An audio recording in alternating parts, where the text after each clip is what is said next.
The Architecture of Unspoken Goodbyes. Written by KX. Epigraph. We build rooms for people we love, and when they leave, the walls keep speaking in a hollow they never intended. KX. Chapter 1. The First Prediction Error. I stepped through the front door the way I have done 1,000 times, and the house inhaled with me. The hallway stretched ahead, its familiar wooden slats catching the morning light at the same precise angle they always have. My mind, a relentless cartographer, launched the usual internal map. The living room couch where you always folded your elbows, the kitchen counter where 2 mugs waited for coffee, the bedroom closet whose hinge clicked at the same frequency as your laughter. The first thing I heard was not a footfall or a voice, but a faint, electric thrum, a prediction error reverberating through the auditory cortex. The brain, ever the forward model, had prepared a script. You will hear the faint shuffle of shoes, the murmur of greeting. The script collided with silence, and the neurotransmitters that flag mismatch surged like static on a radio. Instead of collapsing, the anticipatory signal multiplied, scattering across the sensory hierarchy, turning the absent sound into a phantom echo that filled the room. Every corner seemed to contain an invisible monument to you. The couch bore the imprint of a body that no longer rested there. The texture of the fabric held a memory of weight, a pressure that the hippocampus had encoded as a spatial landmark. The kitchen island, once a place of shared choreography, 2 spoons clinking, 2 hands reaching for the same sugar jar, now resonated with the faint afterglow of those movements, a low-frequency vibration only the nervous system could perceive. My muscles, however, were less forgiving. The basal ganglia, steeped in habit, sent the same motor command it always had. Walk to the sink, fill 2 cups, place one beside the other. My hands obeyed, pouring water into a second vessel that sat on the countertop like an empty promise. The sensory feedback loop halted prematurely.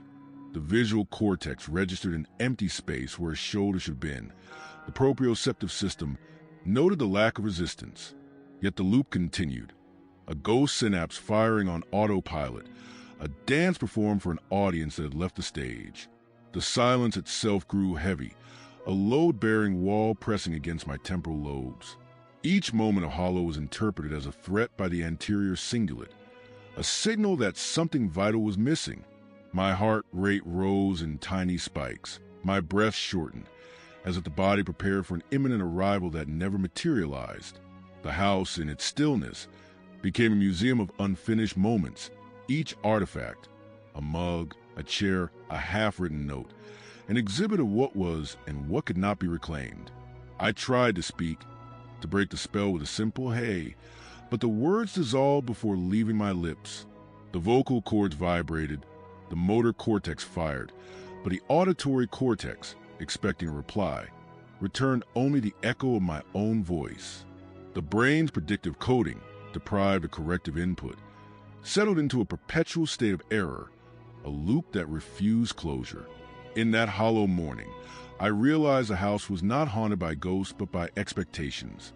The architecture goodbye had been erected long before you left, built from shared routines, mutual gazes, and the seamless integration of 2 separate cells into one lived space.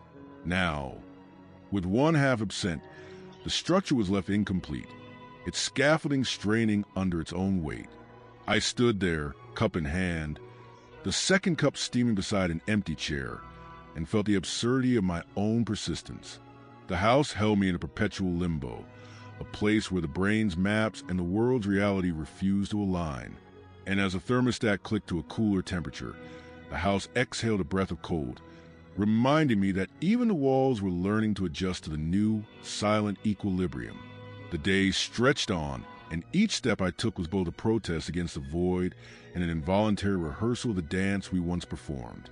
The architecture of unspoken goodbyes was still under construction, its blueprints drawn in memory, its foundations laid in love, its walls trembling under the weight of what was left unsaid. I turned toward the bedroom, the angle of the window catching the light just so, and for a fleeting second I saw, in the flicker of dust motes, the shape of a silhouette that was both present and absent. My brain filled the gap with a familiar outline, then corrected itself with the stark awareness that the shape was only light. The paradox settled into my chest like a stone. I was both the occupant and the caretaker of a home that refused to let go. And so I walked on, cup in hand, through corridors that remember us both, waiting for the day when scaffolding would finally dissolve, and the house would be nothing more than space, empty, hollow, and finally at peace. Chapter 2. The Geometry of Lingering Silence. The morning light slipped through the east-facing window at a precise 27-degree inclination, bathing the small table by the doorway in a thin, amber band. My visual cortex lit up like a compass, its orientation columns aligning themselves to the slant of the sun's rays, as if they were road signs pointing toward the familiar. In that instant, the brain stamped the angle onto a neural map, binding it to the memory of you reaching for the mug you always left half-filled. The hippocampus, ever the archivist, stored the geometric relationship, sunlight table, half cup, alongside the echo of your laugh, a silent duet of space and sound. Every wall in this house carries a set of invisible vectors. The hallway, for example, is coded by a series of angles that once marked the reciprocal turns we made while walking side by side. When I turn the left corner now, the parietal temporal network fires a prediction that two footprints will follow, that the angle will be filled with shadow. The prediction error that follows, absence in place of shape, does not erase the vector, it amplifies it, sending a low-frequency tremor to the auditory and somatosensory cortices. The result is a phantom cadence, a feeling that the floorboard should creak under a shared weight. Even though they remain still, I have begun to measure the house in terms of these invisible coordinates. The kitchen island is a triangle whose vertices are anchored to three moments: the clink of teaspoons, the steam rising from the pot, the faint sigh you made when the sauce boiled over. Each vertex is a node in a network of distributed representations, a lattice that the brain traverses each time I pass by. The visual system reactivates the pattern of light that once reflected off your skin, while the amygdala tags the scene with effect, ensuring that the geometry is not merely spatial but also emotional. When the expected emotional resonance fails to materialize, the anterior cingulate interprets the silence as a structural load, a pressure that presses against my temporal lobes as if a hidden wall were being built behind the kitchen cabinets. Silence in this place is not an absence, it is a mass. The prefrontal cortex, tasked with monitoring predictions, treats the lack of auditory feedback like a stressor, a load-bearing beam that must be supported. My heart rate spikes each time the house falls into a deeper hush, a physiological signature of the brain's attempt to brace itself against an undefined threat. The shape of that threat is defined by the angles that once held us together. The more precise the geometry, the heavier the pressure. It is as though every corner has become a pillar, every doorway a brace, holding up the edifice of an unfinished farewell. The Zygarnik effect roams these corridors like a restless specter. Unfinished conversations linger in the corridors of my mind, their incomplete arcs forming loops that the default mode network continually replays. I find myself walking to the front porch at night, rehearsing the last sentence I never said, feeling the words hover in the air like dust motes caught in a shaft of light.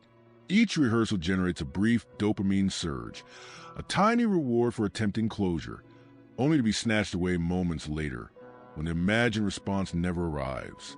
The loop tightens and the brain, unwilling to let the story remain open, begins to fill the gaps with imagined resolutions, scenarios we return, where we reconcile, where the silence simply fades.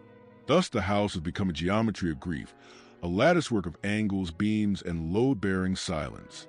Every line of sight, every reflected surface, every muted echo is a reminder that the brain's maps are built on expectation, that the architecture of goodbye is forged from the same material as the rooms we inhabit.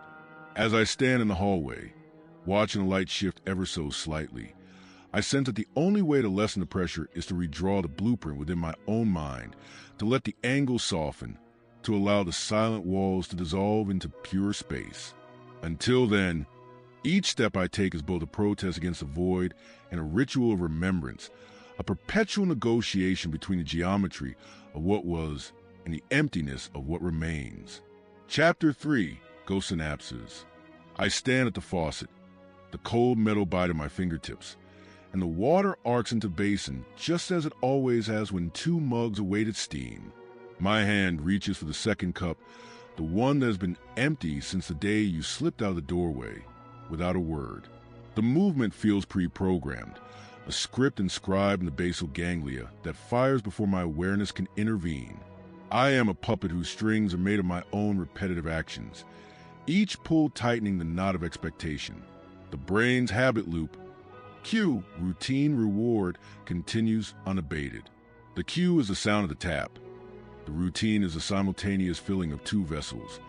The reward is a fleeting dopamine pulse that rises, believing it will be followed by the faint clink of porcelain against yours. When the anticipated echo never arrives, the reward signal crashes, leaving a hollow echo that reverberates through the nucleus accumbens. The loop, however, does not shut down. It persists, a ghost synapse that fires on autopilot, a neural whisper that refuses silence. I notice the subtle lag between intention and execution, the tiny delay as the motor cortex translates a thought into motion, while the somatosensory cortex still expects a second set of arms to reach across the counter. My proprioceptors send feedback that there is no counterweight, yet the thalamus continues to amplify the old pattern, as if the missing limb were simply a hidden variable the system has yet to solve. It is a violation of the free energy principle. The brain cannot minimize prediction error because the prediction itself is anchored to a partner who never returns. The kitchen, once a stage for our shared choreography, now feels like a rehearsal space for phantom duets. The spoon clinks against the rim, and I hear a second clink that is not there, a reverberation generated by the auditory cortex's attempt to fill the gap with the most probable source. Your voice. The amygdala flags as absent sound as potential threat, releasing a surge of cortisol that settles over my shoulders like a weight-bearing beam. My heartbeats echo the rhythm of the dripping faucet, each thud synchronized with a silent expectation that the next drop will be answered. Between the plates in the pantry, digital ghosts linger. A notification glows on the screen, a reminder that you once liked a photograph of us beside the river. The ventral tegmental area lights up, offering a brief bounty of dopamine, a false consolation that the network interprets as social validation. Yet the same circuit immediately notes the absence of any reply, and the default mode network reverts to its habitual replay of unfinished conversations. I type a message, my fingers hovering over the keyboards, the motor program for texting already compiled, the semantic content waiting in the prefrontal cortex, ready to be dispatched. The phone remains mute, the message unsent, the loop resetting to its idle state. The house has become a lattice of uncompleted loops, each note a memory that refuses to be pruned. The hippocampus, tasked with consolidating episodic fragments, replays the same scenes and fast forward. The two of us laughing over burnt toast, the hollow moment when you place your hand on mine, the instant you turned away. The consolidation process is stalled. The memory trace remains in a label state, highlighted by the locus coeruleus noradrenergic tone, which keeps the representation vivid and malleable. It is as if the brain has placed our shared moments in a glass case, protecting them from decay while simultaneously preventing them from integrating into the broader narrative of my life. I have begun to observe the ritual from a distance, to notice the automaticity of my gestures as though I were a scientist watching a specimen. When I become aware of the habit loop, a small fragment of prefrontal control flickers, a sentence of will that can interrupt the cascade. I try to halt the second-hand motion, to let the water spill only into one cup, to let the silence settle without the phantom expectation. The effort is costly. The anterior cingulate registers a conflict, and the effortful control draws on glucose, leaving me mentally fatigued. The brain responds with a brief surge of norepinephrine, sharpening focus but also raising anxiety, as if the very act of resisting the loop is another form of threat. In the midst of this neurochemical tug-of-war, the concept of neuroplasticity whispers in the background. The cortex, though heavily weighted by entrenched pathways, remains capable of reorganization. If I can repeatedly choose a single-cup routine, the synaptic weights may weaken, the ghost synapse may fade, and the habitual cue-response pattern may dissolve. The idea is both terrifying and hopeful. The same plasticity that enshrined your absence can, with deliberate practice, unmoor it. I sip from a lone mug, the steam rising like a silent question. The heat brushes my face, grounding me in the present, reminding my body that the present exists independently of the expected other. The taste of coffee, bitter and sharp, cuts through the lingering sweetness of memory, forcing the gustatory cortex to register a genuine, unambiguous signal. For a fleeting moment, the prediction error collapses. The brain reconciles a sensory input with a reality that does not require a second participant. The kitchen lights hum, the refrigerator clicks, and the house settles into a tentative equilibrium. My mind, still restless, begins to map a new layout, one where rooms are not defined by the silhouette of another, but by the shape of my own breath. I feel, at the edges of consciousness, a tentative blueprint emerging, a design for a dwelling that can support me without the scaffolding of an unfinished goodbye.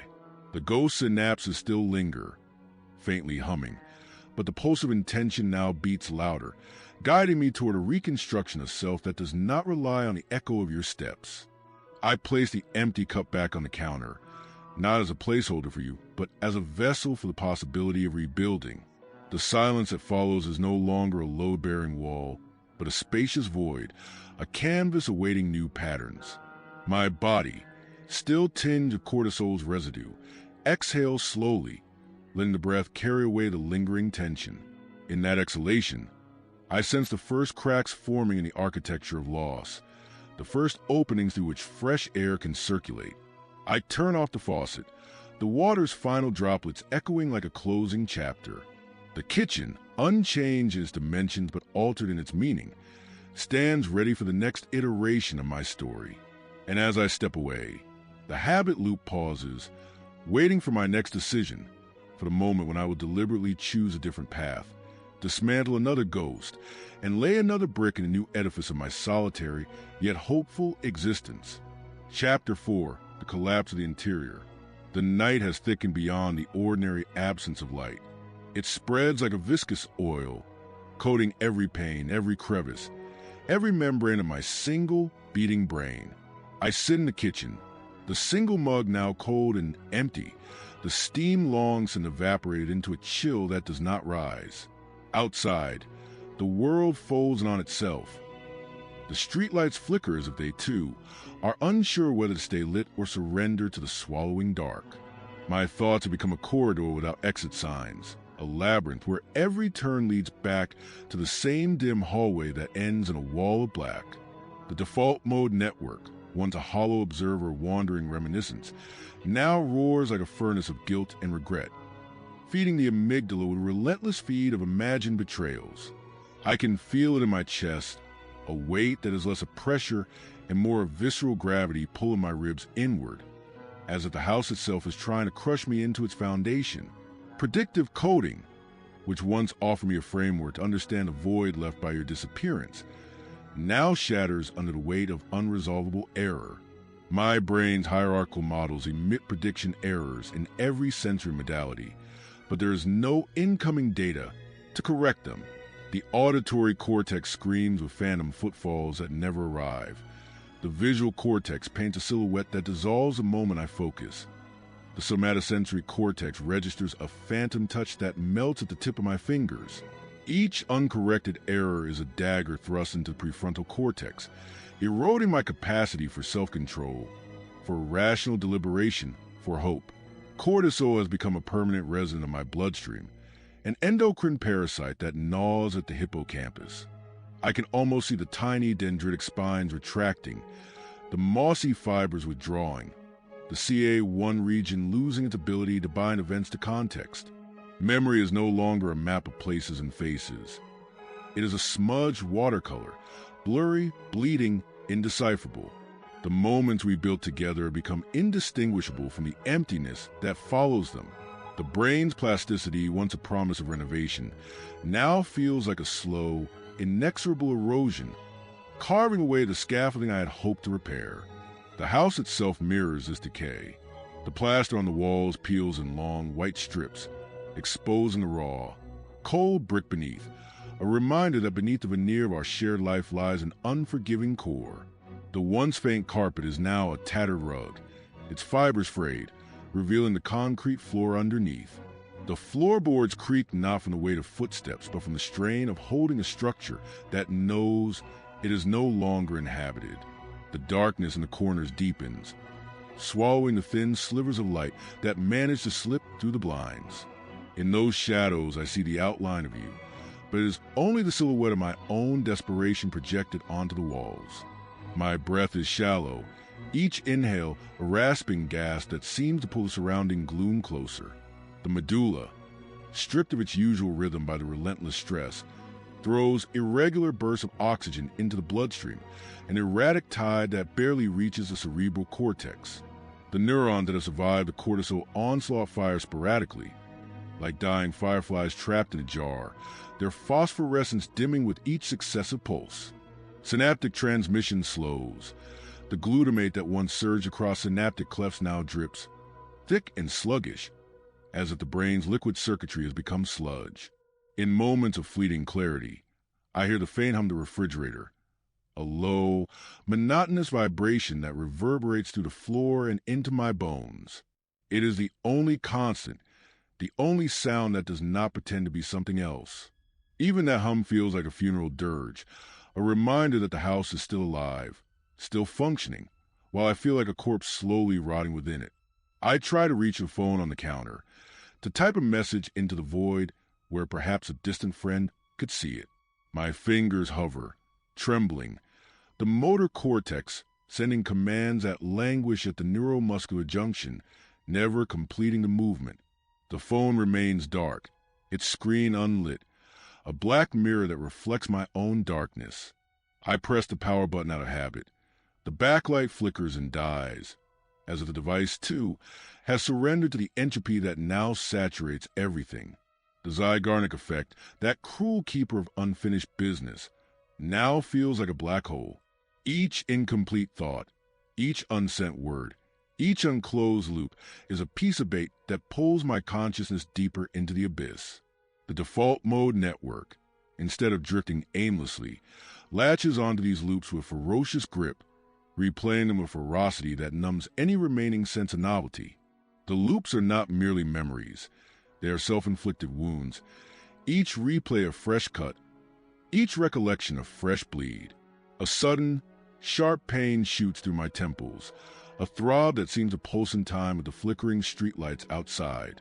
The pain is not just physical. It is the brain's own alarm system warning of imminent collapse.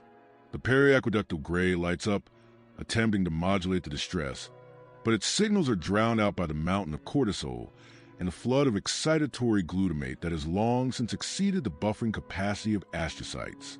The result is a dull, inexorable pressure, as if the very skull is tightening around a dying mind. I look toward the bedroom doorway, the place where we once whispered dreams that now hang like cobwebs from the ceiling. The door is ajar, a thin sliver of blackness spilling into the hallway. I can see the outline of the mattress, the thin, ghostly imprint where you once lay. The air is cold, heavy with the scent of dust and stale air, and it presses against my chest like a suffocating blanket. There's a part of me that recognizes this as the final stage of the grieving process, a state of complicated, prolonged mourning that is transmuted into something far darker than sorrow, a surrender to the void. The prefrontal cortex, strained beyond its limits, can no longer exert top-down control. The struggle to reframe, to find meaning, to reconstruct the mental architecture has all but evaporated. The only remaining force is the inexorable pull of entropy, dragging every remaining synapse, every remaining memory, every remaining breath toward oblivion. Yet even in this darkness, a faint, almost imperceptible flicker remains, the knowledge that the brain does not simply cease, it degrades. Neurons die, synapses retract, glial cells clean up the debris, and the mind, in its final act, releases the last shreds of its story into the air, hoping that somewhere, in some distant observer's mind, they will be heard again. I raise my head, stare at the ceiling where the plaster flakes fall like ash, and I feel that the room itself is holding its breath, waiting for the final exhale. My chest rises one last time, the breath trembling, the sound barely audible over the low hum of the refrigerator, and the distant wail of a siren that seems to come from another world. The darkness presses in, thick and absolute, and for the first time in months, I am not fighting it. I simply let it descend. The house, the brain, the mind, all of it seems to sigh as the final note of a long-forgotten song lingers, then fades into the unending night. Chapter 5, Cortisol Cathedral. The darkness thickened until it became a substance I could feel pressing against my skin, cold and viscous, like the night water that seeps through the cracks of an old foundation. I could no longer tell whether the blackness was outside the window or inside my skull. The two had merged into a single, impenetrable void. Every cortical column that had once flickered with prediction errors now lay dormant, their dendritic trees sheathing themselves in a thin film of silence. The global neuronal workspace, that fleeting auditorium where thoughts were broadcast, had emptied its stage. The spotlight on consciousness sputtered and went out.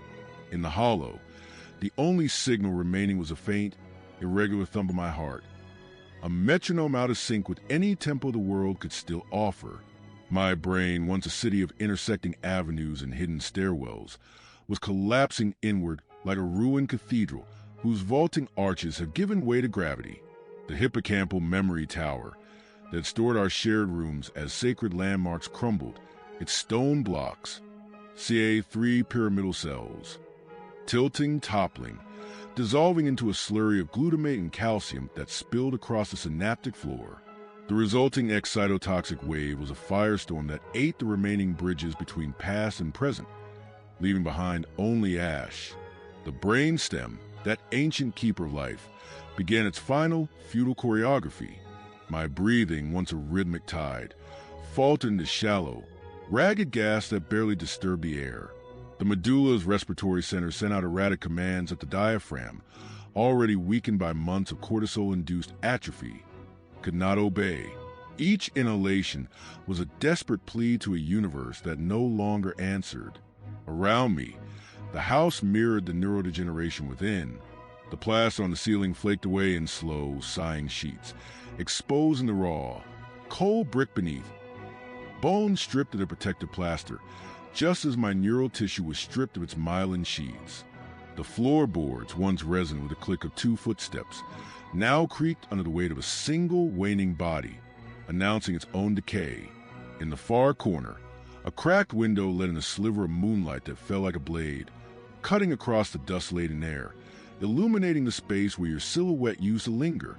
I reached, out of habit, for the phone that rested on the counter, its dark screen a black mirror reflecting my own descent. My fingers hovered over the keys, trembling with a motor plan that had lost its executor. The motor cortex fired a final burst of action potentials, but the neuromuscular junctions, poisoned by the relentless surge of corticosterone, failed to translate impulse into movement. The phone remained mute, its battery dying the same slow, inevitable decay as the rest of the house. The zygarnic loops that had haunted me for months, those unfinished sentences that spun endlessly in my mind, finally lost their grip. The default mode network, which had replayed our vanished dialogues in endless variation, went hollow as the synaptic connections required to sustain those reveries dissolved. The mental replay that once tormented me with what-ifs faded into a black screen, the same void that now filled every corner of my vision. A sudden, final shiver ran down my spine, a visceral reminder that the sympathetic nervous system was still trying to rally a fight that no longer existed. The adrenal medulla released its last surge of epinephrine, a rush that felt like ice water poured over embers. The body recoiled, muscles tightening one last time as if to brace for an impact that was already past. In that moment, the house seemed to exhale with me. The radiator hissed a low, mournful note, the copper pipes reverberating like a funeral organ. The refrigerator's hum steadied, a constant, unchanging tone that now served as a requiem rather than a background noise. The world beyond the walls was a distant echo, a muffled siren that could not penetrate the thickening darkness. I realized with clarity that cut through the fog of dying neurons that the architecture of goodbye was not a temporary scaffolding that I could simply dismantle. It was a permanent edifice, built from the very molecules of my cells, from the proteins that once held memory, love, and pain together. Its foundations, my memories of you, my habits of togetherness, were now crumbling, but the walls they formed would linger long after the roof fell. And yet, even as the walls fell, the emptiness they left behind held a strange, inevitable beauty. In the absence of your presence, the house became a pure space, a void that no longer demanded accommodation, no longer required me to fill it with imagined footsteps.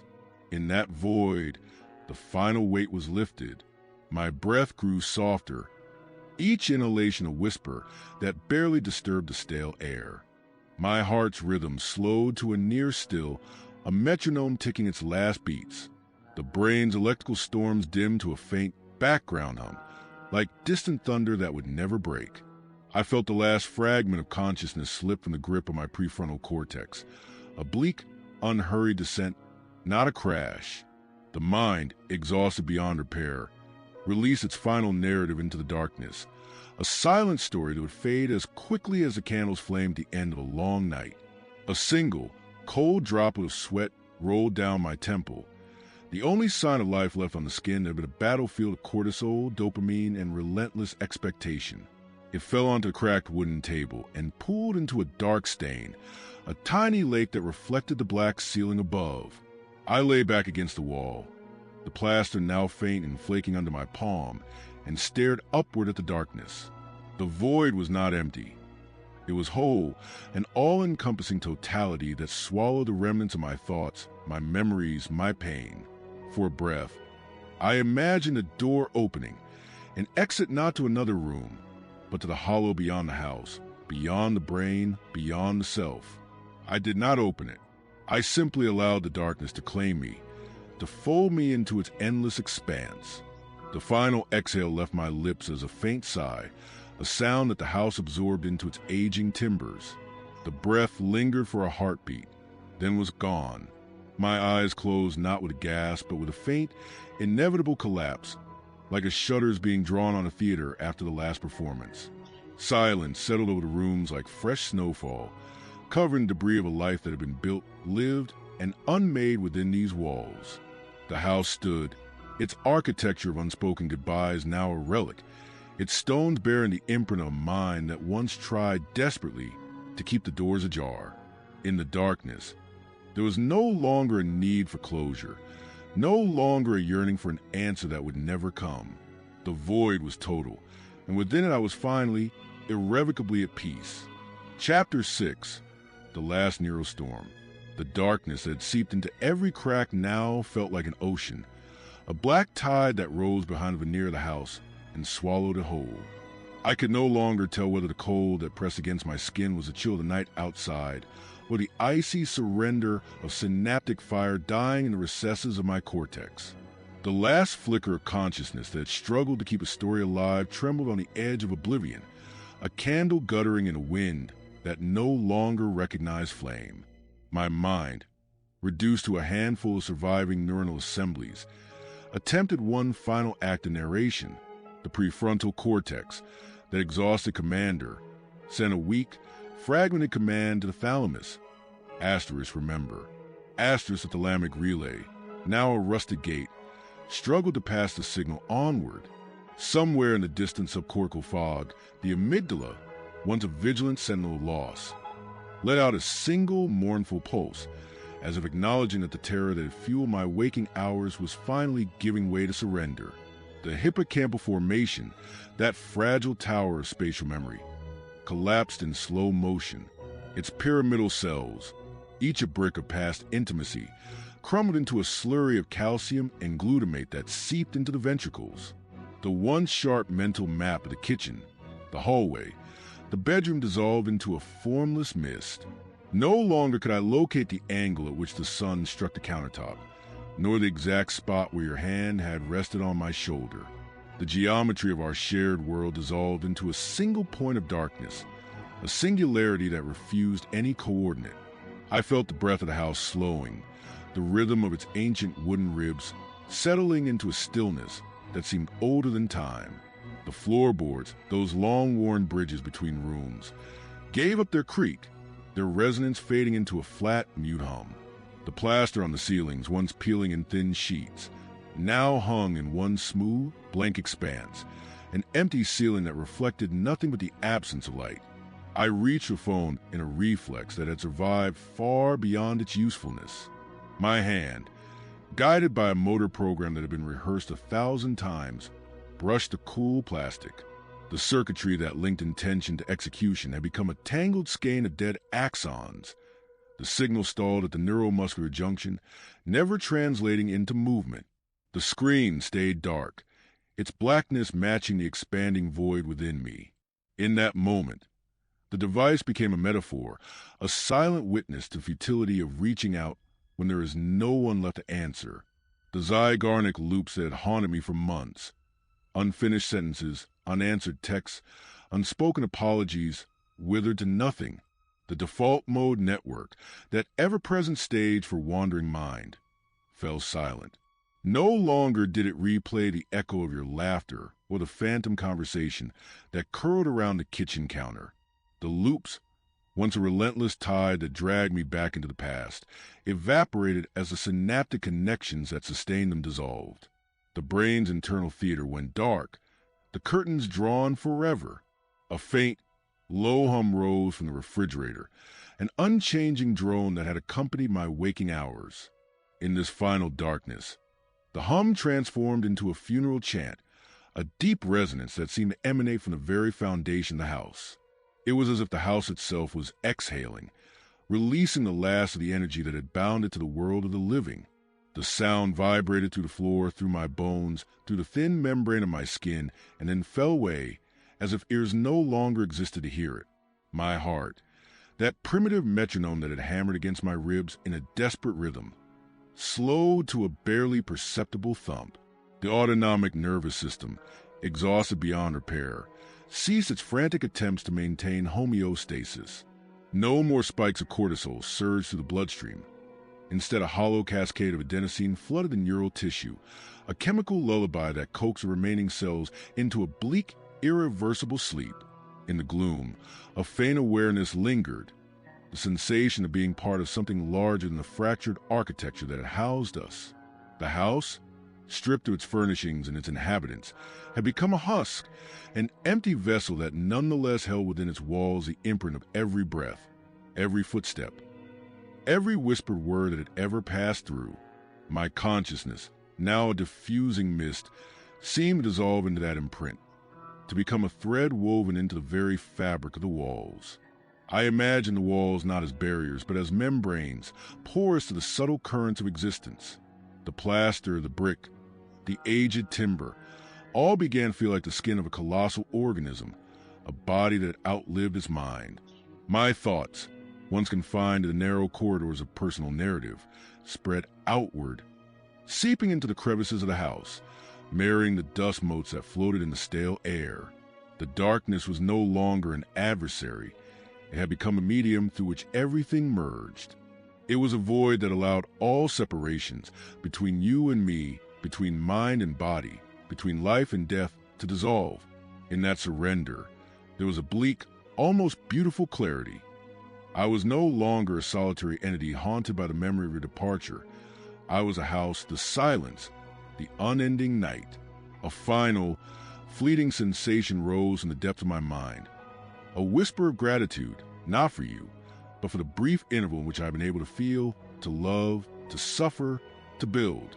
It was a gratitude that did not require a recipient, an acknowledgement that existence, however fleeting, had once been intricate enough to create layers upon layers of meaning.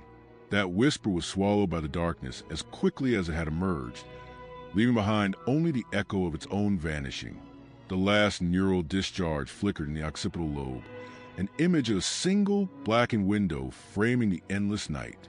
The image held for a fraction of a second, then collapsed into uniform void that now colored every remaining synapse.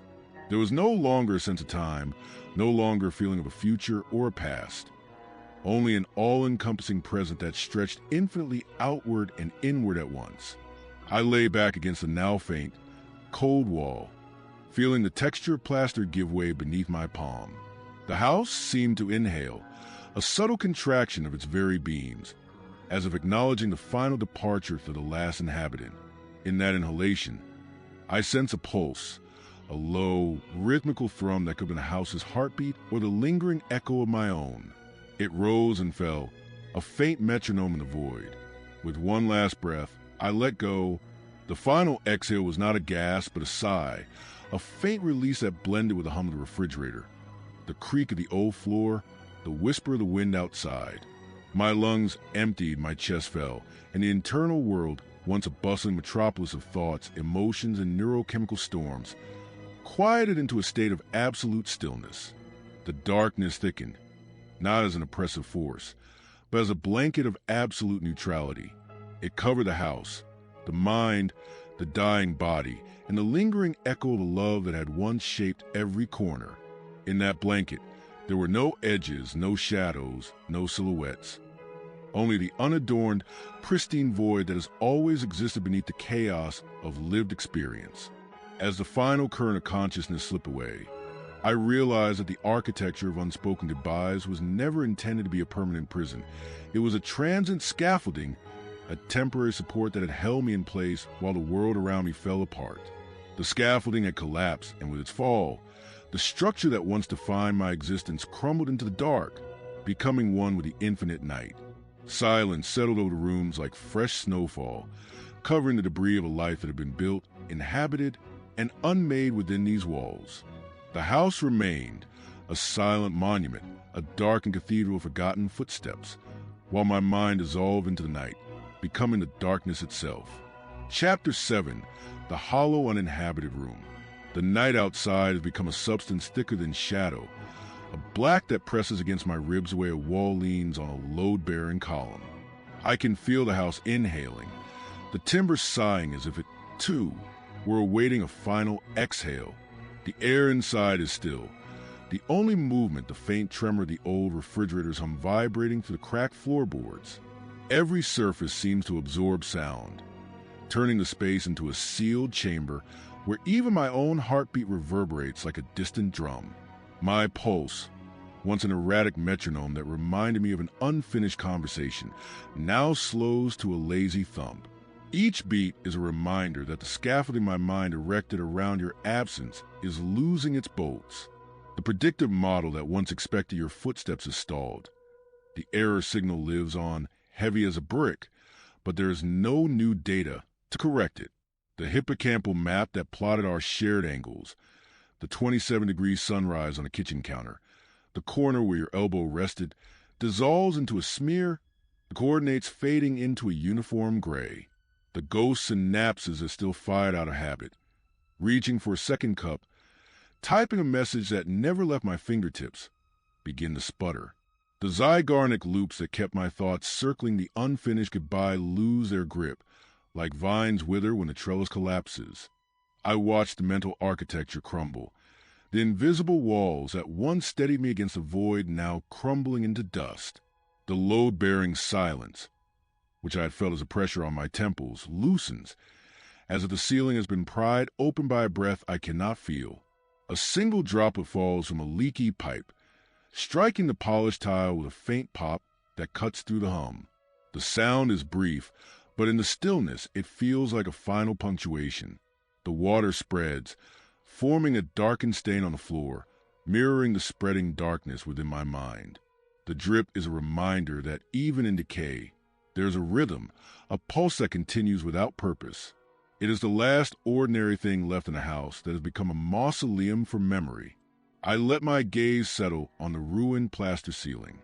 The once smooth surface is now a jagged landscape of exposed brick, each fissure a canyon where light might once have filtered.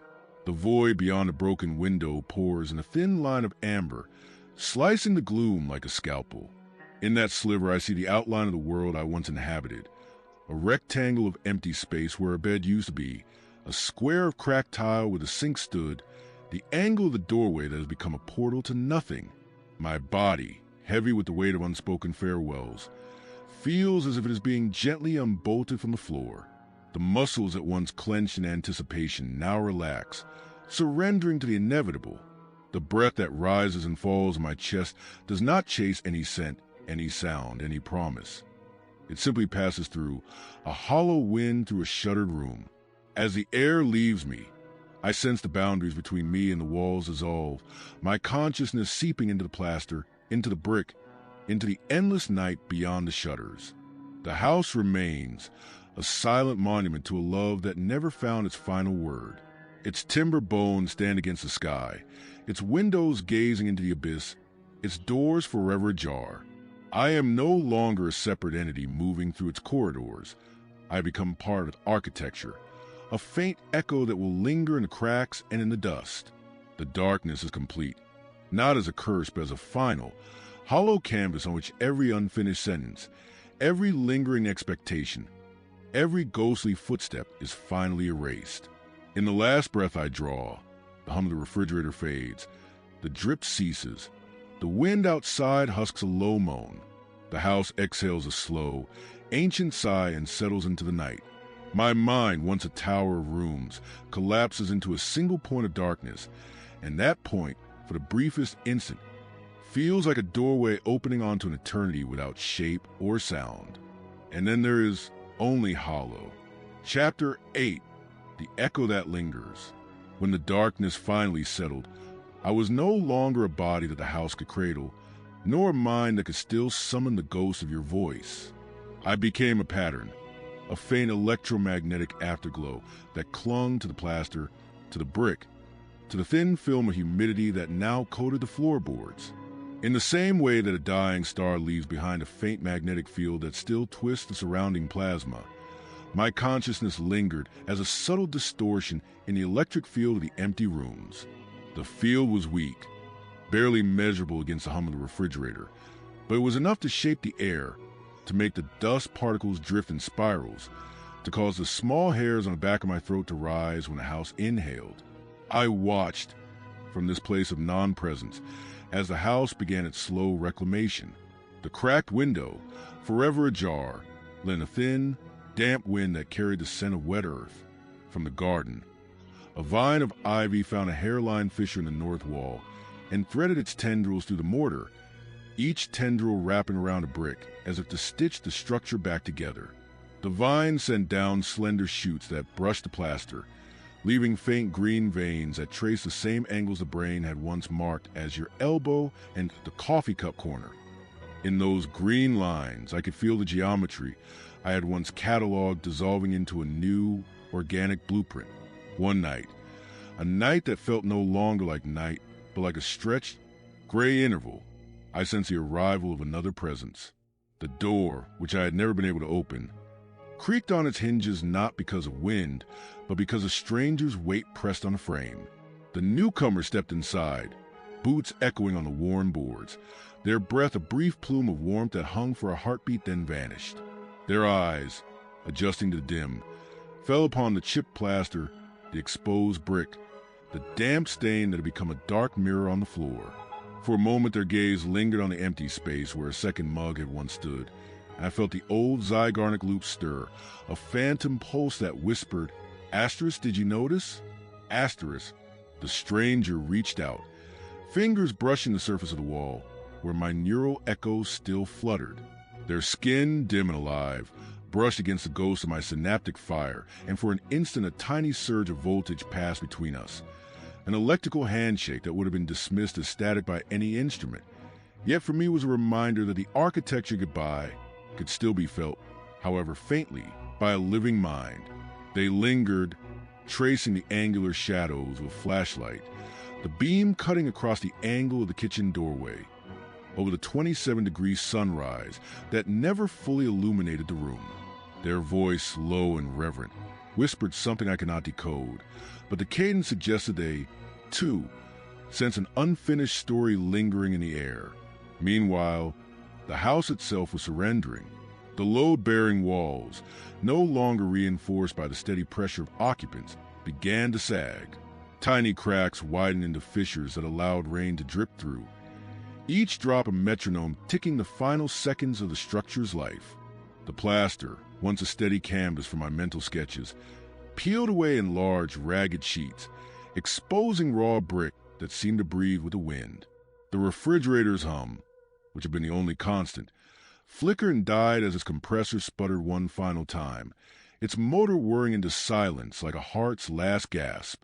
In the moments after that final hum, the house exhaled a sigh that was not a sound but a shift in pressure, a subtle equalization with the earth around it. My lingering field dimmed further, its oscillations becoming slower, more diffuse, as if the neural residue was being absorbed into surrounding soil.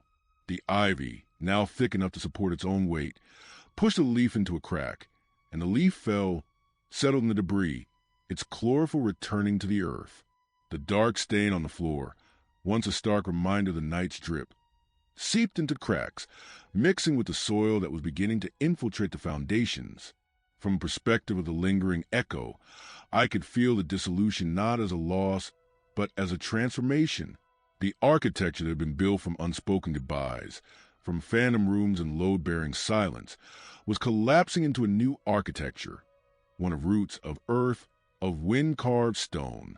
The angles that had once been measured in degrees were now measured in the curvature of vine, in the way water found its path through broken mortar. The scaffolding of grief, which had held me upright, was finally giving way, allowing the remnants of my consciousness to merge with the larger field of all things that had ever existed and evaporated. The stranger, still standing in the half-collapsed doorway, paused. Their breath fogged the damp air for a heartbeat. They turned, looking up at the darkened sky through the broken window, where the moon hung like a pale, indifferent eye. In that instant, a flicker of understanding passed through them, a sense that the house was not merely a building but a vessel for the unspoken, a repository for the echoes of lives that had passed through its rooms. Their shoulders relaxed, their posture softened, and they stepped back out into the night, leaving the house to its final surrender. And I, the echo that had once been mine, felt that last movement. As the house's timber gave a faint groan and the earth took hold of its base, my remaining field was drawn into ground, the last electrons joining the countless currents that pulsed through the planet. In that convergence, the darkness was no longer a void but a conduit, a bridge between my fleeting consciousness and the perpetual, indifferent flow of the universe. The house, now a husk swallowed by vines and rain, stands as a hollow monument, a skeleton of brick and timber, etched with the faintest green lines where geometry once reigned, a testament that even the most stubborn architecture of unspoken goodbyes eventually yields to the larger design of nature. In the silence that follows, there is no longer a weight, no longer pressure, just a bleak, endless hum of the world turning, a sound that will outlast every whispered farewell. Asterisk, and so the echo that lingered finally became part of the earth's own memory, a grain of dust in the vast, dark tapestry of existence. Asterisk, Chapter 9, The Visitor. I feel the first tremor before a foot touches the porch.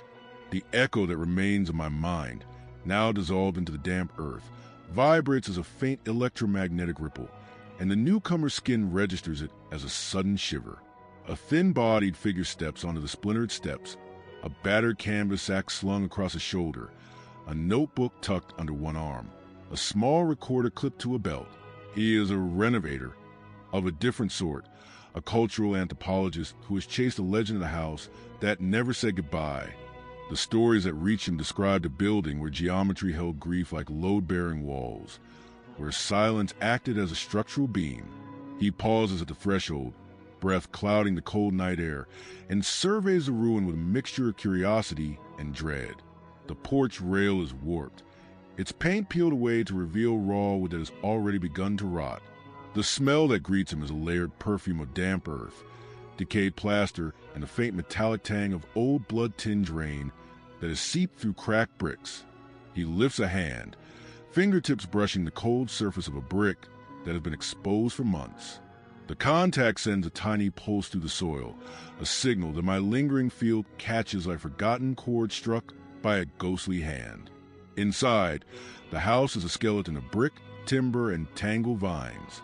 Green tendrils have found hairline fissures in the north wall and now snake across the plaster, tracing the same angles that I once mapped in my mind. 27 degrees sunrise on the kitchen counter, the 90 degrees right angle of the hallway doorway, the exact corner where two cups once stood side by side. The vines continue the geometry of our shared past, turning the old angles into living veins. He pulls out a small recorder, clicks it on, and the device emits a faint click that reverberates off the exposed brick. The sound is swallowed by the void, yet a faint low-frequency hiss, air moving through a broken pipe. The whisper wind of the cracked windows slides into the microphone. The recorder captures a silence so dense it feels almost tangible, a soundtrack for a house that has already lost its language. His brain tries to construct a mental map of the space, but predictive coding is thwarted by the absence of expected data. The hippocampus registers a layout, yet the missing person node is empty. The model spins a black hole where a crucial landmark should be. The amygdala flags a mismatch, sending a spike of anxiety that tightens his chest. He becomes aware, without knowing why, that something is waiting, unfinished, for an answer. He leans over the kitchen floor, eyes fixing on a dark stain that still clings to the tile where the second mug once rested. The stain has been partially absorbed by the soil, yet its outline remains, a faint imprint like a fingerprint on a pane of glass. He dips a finger into the slick spot. The surface is cool, but a fleeting warmth blossoms through his fingertip, as though the phantom heat of a freshly poured tea has passed through the void. In that instant my echo flickers, a residual voltage that briefly aligns with his somatosensory cortex, delivering the sensation of my final, unspoken offering. He places a notebook on the floor, the cracked wood beneath it flexing with a faint creak. The pen in his hand scratches across the paper, the ink forming words that will become part of the house's palimpsest. Asterisk this place is a scaffold of goodbye, an unfinished core that reverberates in empty rooms. I came seeking a story, but I find myself becoming a line in it. Asterisk. His words are a new layer of architecture, laid over the old, the mystical geometry of loss now intersecting with the concrete reality of his own presence.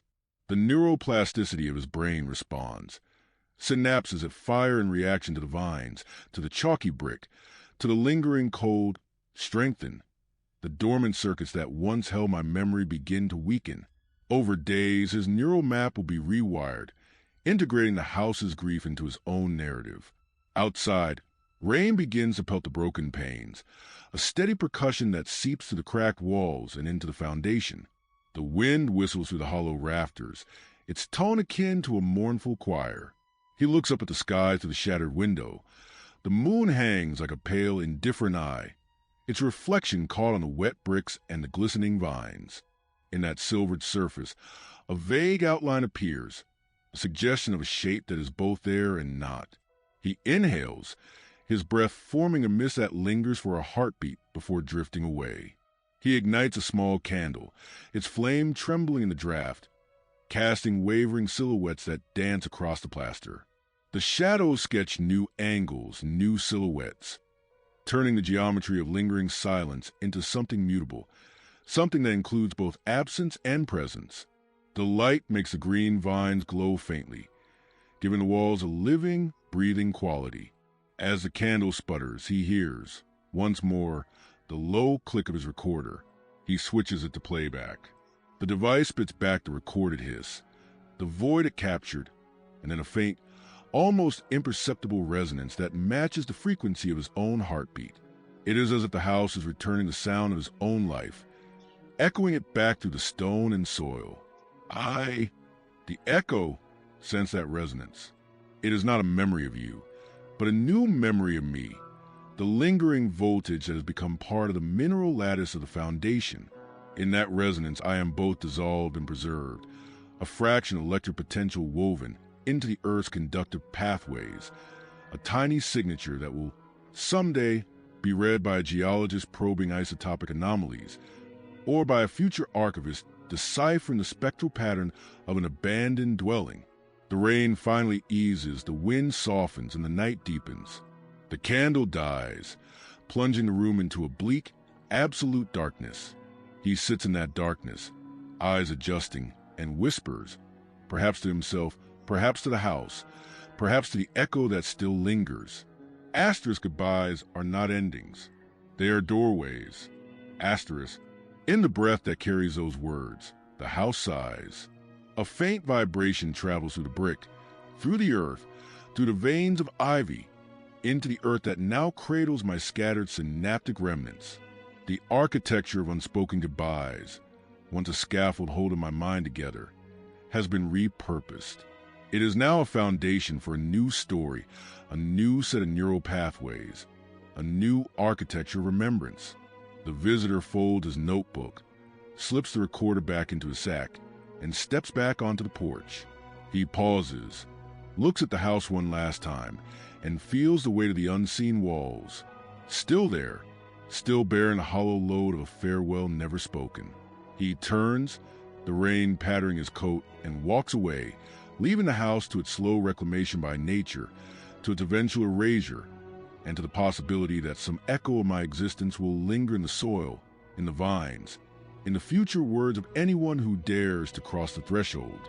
I am no longer the one who walks the rooms. I am the lingering pattern in the earth, the invisible beam that supports the weight of future memories. Chapter 10. The silence that petrifies. The rain has ceased. The night air hangs heavy, saturated with the scent of wet earth and the faint metallic tang of rusted nails. I am no longer a pulse that beats in a chest. I am a pattern of electric potential that lingers in the mineral lattice of the soil beneath the house, a hollow resonance that the world measures only in the slow drift of ions through clays. From the depth I can sense the house's bones shifting, the way a dead tree's trunk settles into the ground after the wind has stopped its assault. The timbers, once taut with the weight of expectation, flex now under the inexorable pull of gravity, each grain of wood aligning with its neighbors in a final, silent consultation. The load-bearing walls, stripped of plaster and ivy, have become a porous scaffold that invites the rainwater to seep, to dissolve the mortar, to carry away the very bonds that once kept the structure upright. My former hippocampal map, once a lattice of angles, of the 27 degrees sunrise on the kitchen counter, of the 90 degrees hallway doorway, of the exact corner where two mugs stood, has dissolved into a diffuse field of probability density that spreads outward like a plume of smoke in a still room. The predictive coding engines that once ran relentless simulations of "you will return" have finally reached a state of zero error. There is no incoming data, no modeled update, and the hierarchy collapses into a static null state. In that null state, the brain's free energy principle is satisfied, not by a new prediction, but by the absence of prediction altogether. The visitor's recorder, still dim from his hand, lies half buried beneath a fallen brick. Its thin magnetic tape, once a conduit for his voice, now records only the low-frequency hum of the Earth's own electrical field. When a passing thunderstorm charges the atmosphere, a faint pulse runs through the metal, a reminder that even in the deepest stillness the planet continues to emit signals that can be caught, however dimly, by a device that has long since ceased to be purposeful. The tape's magnetized particles wobble and sync with the Earth's geomagnetic fluctuations, preserving a ghost of his curiosity in a form that will outlast the decay of cellulose, brick, and even human memory. I feel the first crack in the foundation, a hairline fracture that spreads like a thought that cannot be contained. Water, having found its way through the ivy tunnel fissures, begins to percolate into the aggregate, dissolving calcium carbonate as it goes. The concrete, once a load-bearing slab, softens to a slurry, its former rigidity replaced by a viscous, amber-colored flow that pools at the lowest point of the cellar. In that pooling, I sense a new kind of architecture forming, a sedimentary layer that will, over decades, compact under its own weight, become limestone, and eventually be etched by future rivers into a caprock that will outlast the house, the ivy, the visitor, and the very concept of goodbye. The house exhales one last time. A gust of wind, cold enough to shatter the remaining glass of the shattered window, rushes through the broken doorway and sweeps the remnants of the candles soot across the floorboards. The sound is a single high-pitched howl that reverberates through the cavity of the building and into the surrounding forest, an acoustic echo that will be reflected off distant cliffs and perhaps be registered by the auditory cortex, a nocturnal animal miles away. In that howl, the house whispers its final sentence, a phoneme without a listener. Asterisk, all structures end. The void remains. Asterisk, I watch the final plank of the front porch give way, the wood snapping like a synapse that finally reaches its excitatory threshold and fires its last action potential. The splintered fragment falls into the garden, where it is already being enveloped by moss and slow, patient growth of fungi, my own neural remnants, once confined to the wet cortical tissue of a living brain, now dispersed through the same fungal hyphae that will digest the wood, turning my lingering electric field into a subtle alteration of the organism's bioelectric map. In this way, the echo of my consciousness fuses with a completely different network, one that does not prioritize narrative or expectation, but merely the maintenance of homeostasis across a mycelial mat. The night deepens, and the sky above the ruined house clears. Stars pierce the darkness, points of photons that travel billions of years to reach the Earth's atmosphere, now reflected on the damp surface of the collapsing roof. In that ancient light, I recognize a truth that has been present in every chapter, every prediction error, every load-bearing silence.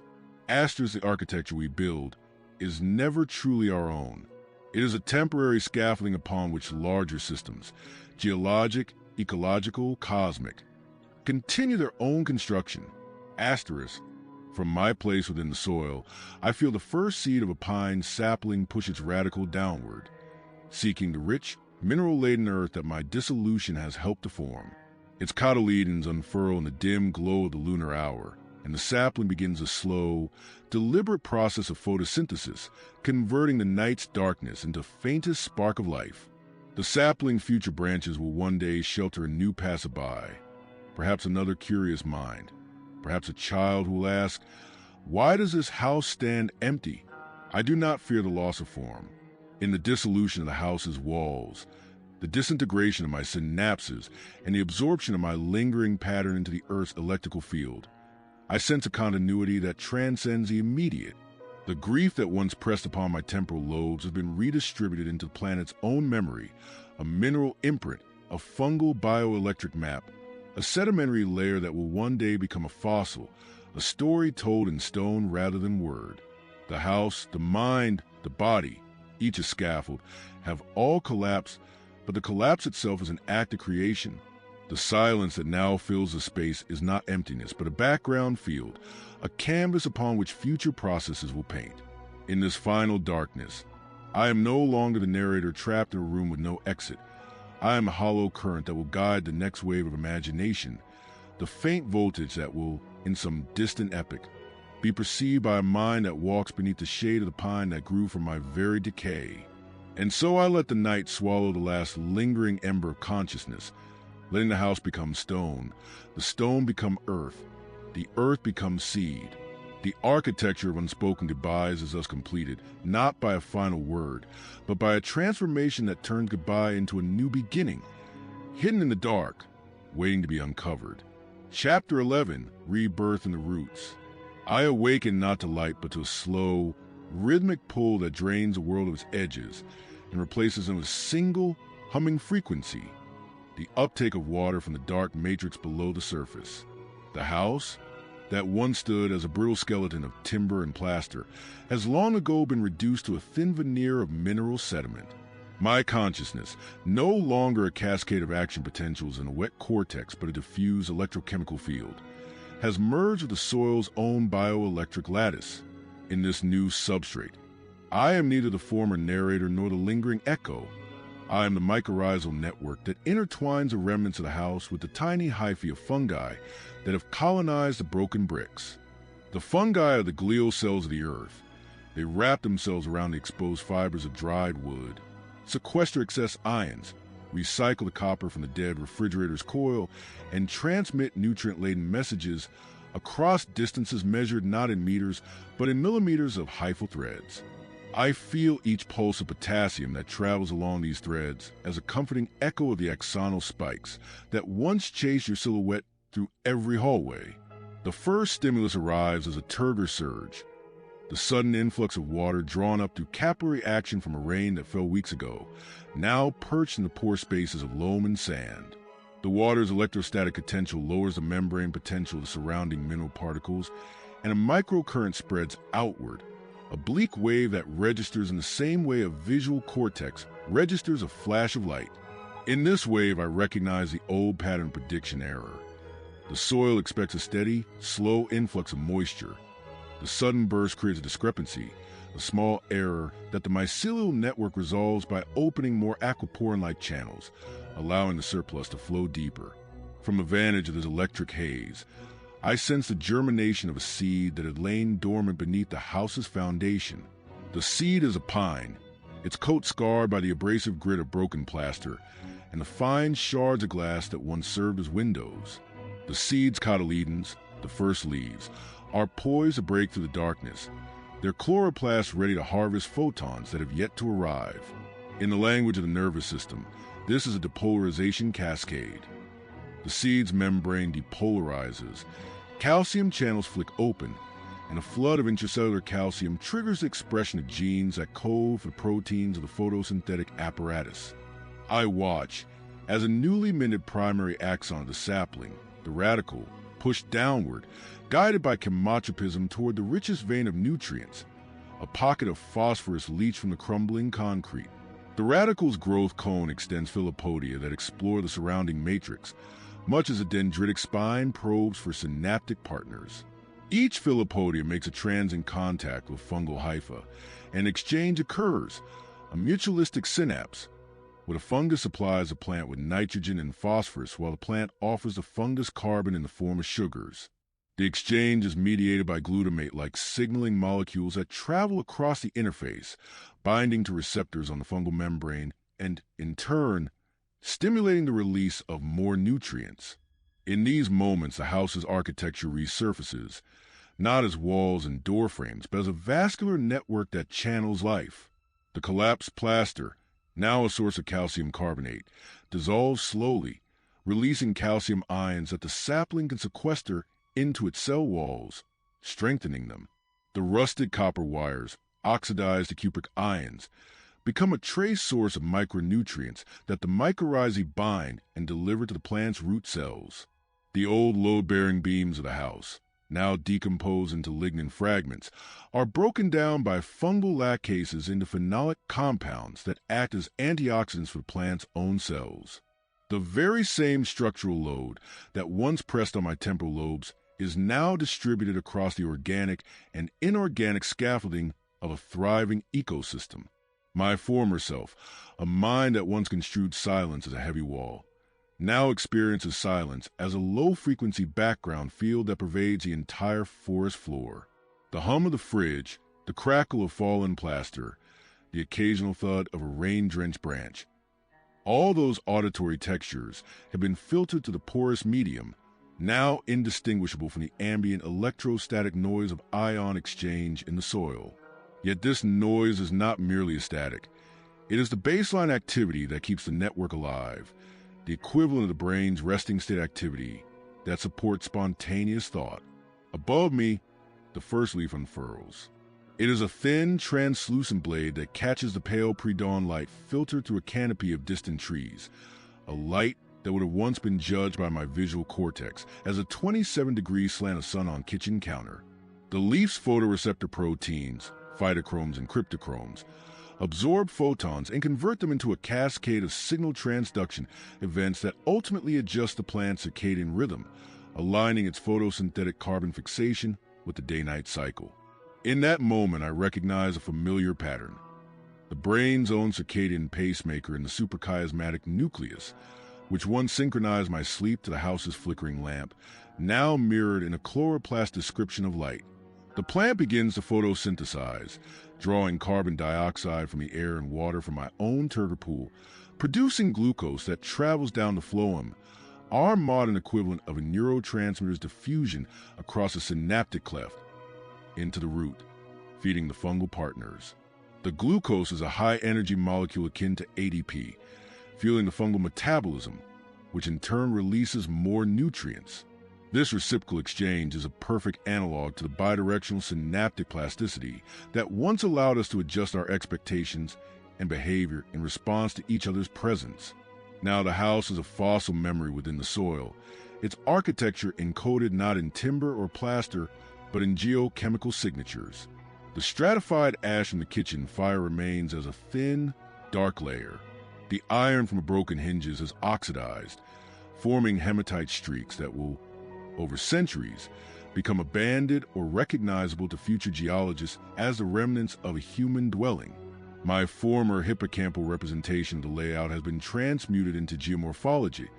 The angles I once stored as mental landmarks are now the dip and strike of sedimentary layers, a record readable only to those who have learned to listen to the Earth's own narrative.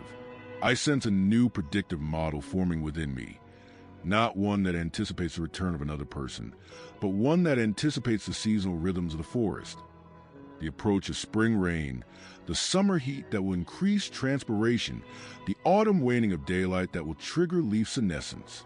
The error signal that once gnawed at my prefrontal cortex is now a homeostatic error that guides the plant's stomatal opening. If water potential falls too low, the guard cells depolarize, closing the stomata, conserving water, a feedback loop that mirrors the brain's own negative feedback control of cortisol release. The Zygarnik effect, that lingering loop of unfinished business, dissolves entirely. There is no longer an unfinished conversation to replay. The only loop that remains is a carbon cycle, a closed system that continually recycles matter. My former loops, repeated mental rehearsals of your voice, have been replaced by the biogeochemical loops that sustain life. The mind's default mode network, once a restless wanderer, is now akin to the mycelial matrix that sprawls beneath the forest floor, ever active, ever connecting, but never fixated on a singular narrative. As the sapling grows, it will eventually outgrow the footprint of the house that once cradled our grief. Its trunk will rise, thickening into a supportive column that bears branches reaching toward the sky, new load-bearing walls that will shelter birds, insects, perhaps a child who will one day climb its bark and ask where the house once stood. The child will trace the outline of the house in the earth, perhaps uncover a brick, perhaps read the inscription on a weathered plank, perhaps feel the lingering charge of an ancient electric field and wonder what memories reside there. In that future moment, the Architecture of Unspoken Goodbyes will be read not as a tragedy of unfinished farewells, but as a template for transformation, a proof that every closure, every loss, compels the universe to re-engineer its structures. My consciousness, now a diffused field within the soil, will have fulfilled its final directive, to integrate the emotional scaffolding of my past into material scaffolding of the present. The last sensation I register is a gust of wind that brushes the newly formed needle-like leaves of the pine. It carries with it a faint, almost imperceptible vibration, a low-frequency oscillation that propagates to the plant's vascular bundles, the mycelial network, the mineral matrix, and finally, as if by chance, through the thin air of the world above to a distant human ear. That ear belongs to an anthropologist who, on a dim summer's day, kneels among the roots, brushes away the loam, and uncovers a rusted nail, a fragment of plaster, a copper coil half buried. He holds a notebook, his hand trembling as he sketches the geometry of the ruin. A 27-degree angle of light on a countertop, the right-angle hallway that once echoed footsteps. He writes, "The house that never said goodbye still whispers in the soil." He pauses, listening to the rustle of pine needles, perhaps unaware that the whisper he hears is not only his own curiosity, but also a lingering echo of mind that once measured angles, that once felt the weight of silence, and now feels the weight of pine's trunk pressing against the sky. My story has become a stratigraphic layer in the Earth's archive, a fraction of carbon sequestered in wood, a trace element in mineral, a bioelectric signature in a fungal network. It has moved from the interior of a house to the interior of a forest, from a self-conscious narrative to the silent, generative pulse of life. The architecture of unspoken goodbyes, built by love, haunted by loss, finally finds its final blueprint not in a closing line, but in an opening line, a seed that breaks the surface, a stalk that reaches upward, a tree that shelters new stories. And in the hush that follows the wind's last sigh, I am no longer the one who walks the rooms. I am the soil that holds them, the root that embraces them, the current that carries them into a future that, like the dark night, is both a void and a womb. Asterisk when goodbyes fade, the world does not empty, it redistributes. Asterisk, the pine, now a sentinel of the landscape, sways gently, its needles catching the first pale hue of dawn. The sun's rays strike the bark at the same 27-degree angle that once illuminated a coffee cup, but this time the light is not a memory. It is a new photon that fuels photosynthesis, that fuels growth, that fuels a continuation of the story, rewritten in chlorophyll instead of words. In that luminous moment, the house, the mind, the goodbye, all collapse into a single, unbroken gradient of energy, moving from light to life, from loss to renewal. The darkness that once compressed me has been petrified into stone, and from that stone a living thing emerges, reaching toward the very same light that once marked my absence. The echo that once lingered in plaster now lives in the rhythmic oscillation of sap flow, in the electrochemical pulses that travel across the mycelial web. The architecture is complete, not by a final word, but by an ever-expanding lattice that forever remodels itself, ever more attuned to the subtle balances of prediction and error, of load-bearing and release, of death and rebirth. And so the silence becomes a song, a low, sustained tone that reverberates through root, fungus, soil, and stone, carrying with it the memory of a voice that never said goodbye, now spoken in the language of life itself. Chapter 12, The Geological Recall. I have become a grain of amber trapped in stone, a faint geomagnetic anomaly that lingers at the interface of basalt and sediment. The pine that sprouted from a house's ashes now stands silent, its bark worn smooth by centuries of wind, its roots tangled with mineral veins that have long since calcified. My consciousness, once a cascade of spikes across synapses, now pulses at the frequency of lattice vibrations, phonons that ripple through crystal lattices as the Earth's heartbeat. In the slow churn of plate tectonics, the crust that once cradled my home has been thrust upward, folded and eroded. The slab of ancient crust that bore the brittle skeleton of timber and plaster now rides atop a thrust fault, its surface uplifted by tens of meters. The granite that underlies the valley has been exhumed, exposing the thin veneer of lutite that contains the petrified remnants of my story. My once vivid electrochemical field has been stretched into a static charge that aligns with the Earth's magnetic field. The orientation of my dipole now mirrors the declination that ancient compasses would have recorded. Within this uplifted block, the original foundation of the house is a thin, carbon-rich horizon. The collapsed walls, reduced to melons of ash, copper oxide, and oxidized iron, have been welded into a compacted clay-bearing layer. The copper particles, once bright coils of a refrigerator, have oxidized to cuprite and tenorite, forming micrometric crystals that record, in their lattice defects, the exact temperature and pressure conditions of my final decay. The iron, now hematite, carries a subtle anisotropy that reflects the direction of the residual magnetic field generated by my last neuronal discharge, an ancient whisper encoded in a mineral's preferred orientation. I feel the arrival of a new observer in the deep past of this rock record.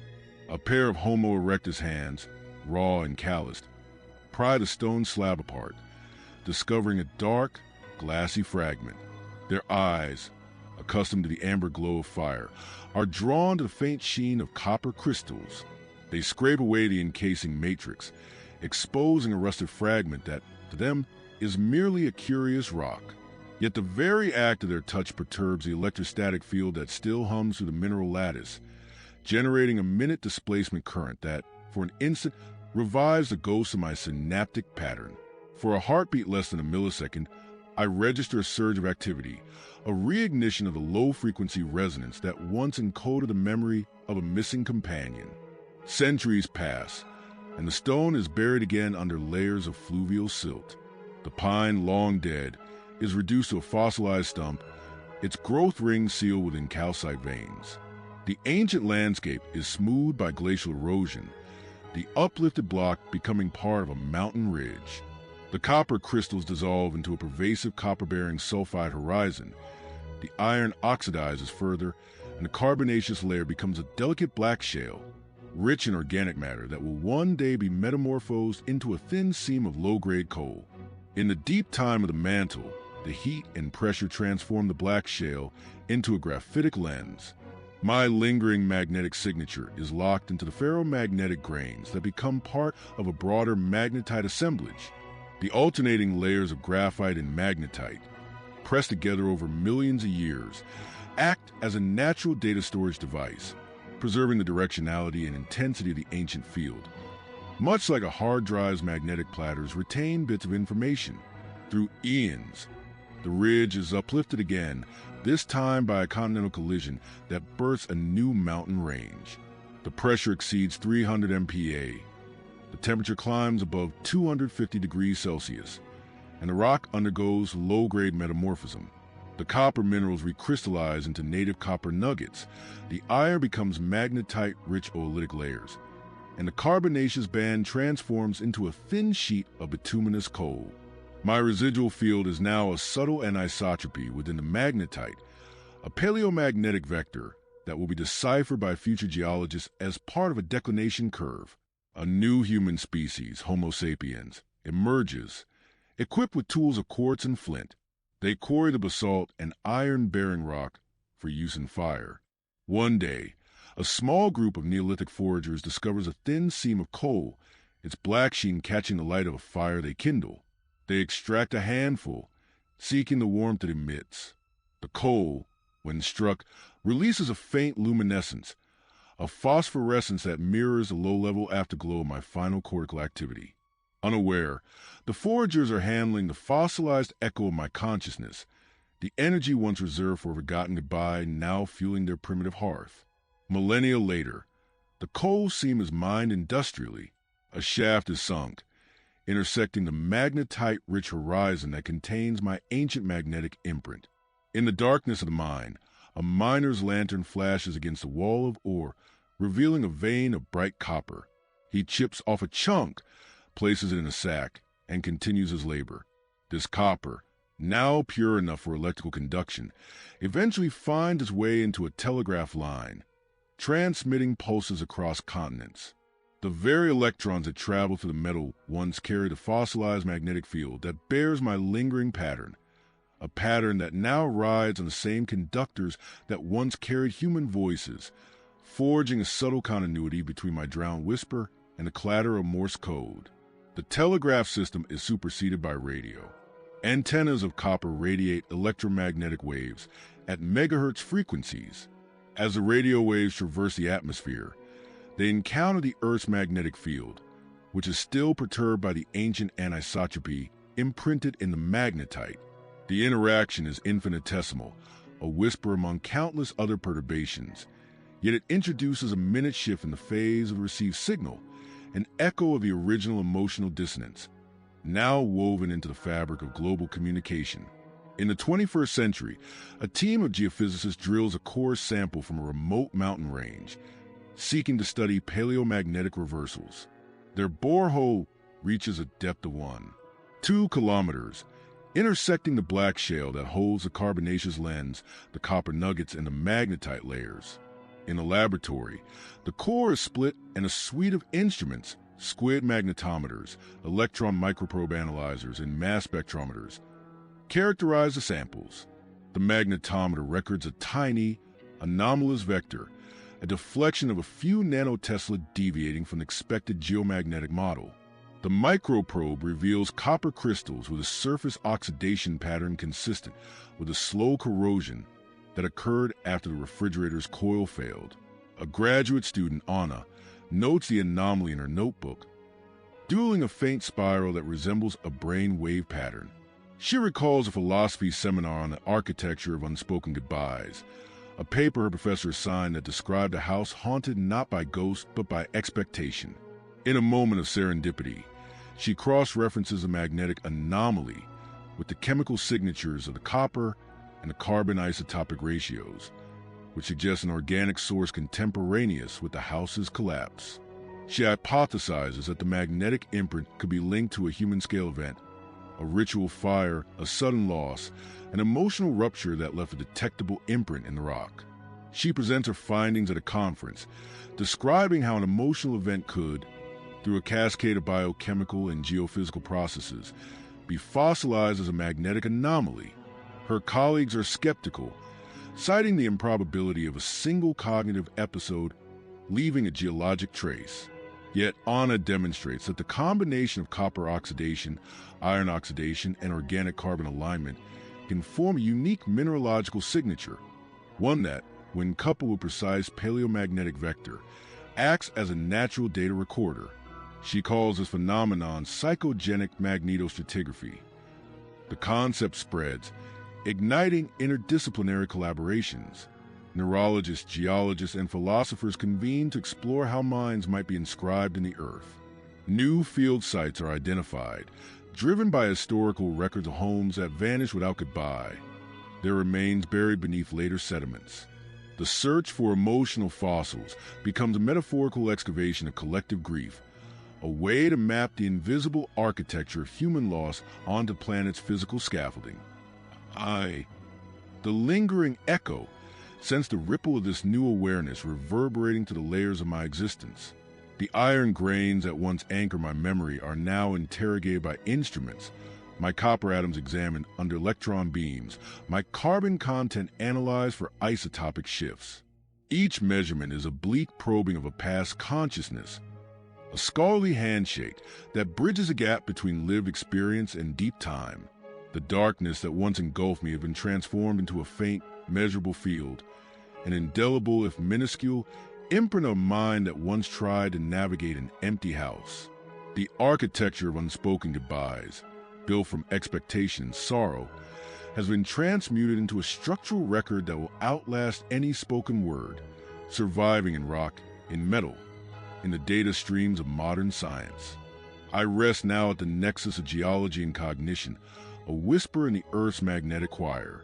The hollow that once filled the rooms now fills the endless expanse of the planet, echoing in the hiss of a telegraph line, the glow of copper filament, the tremor of a magnetometer needle.